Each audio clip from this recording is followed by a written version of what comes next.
Yo, what is up mga kaborji? For today's video, dito tayo sa mga lights ng Home Depot, no? Maghanap tayo ng solar lights. Window shop muna tayo. Babalikin natin yan next time kaya wala pa yung budget. So may napili na tayo mga kaborji. And there you go. Dito naman tayo sa mga racks. Grabe, self-service ng mga kaborji, bugat kayo sa katanan.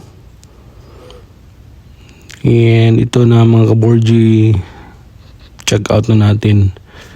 So ito lang muna mga kaborji kasi medyo mabigat na.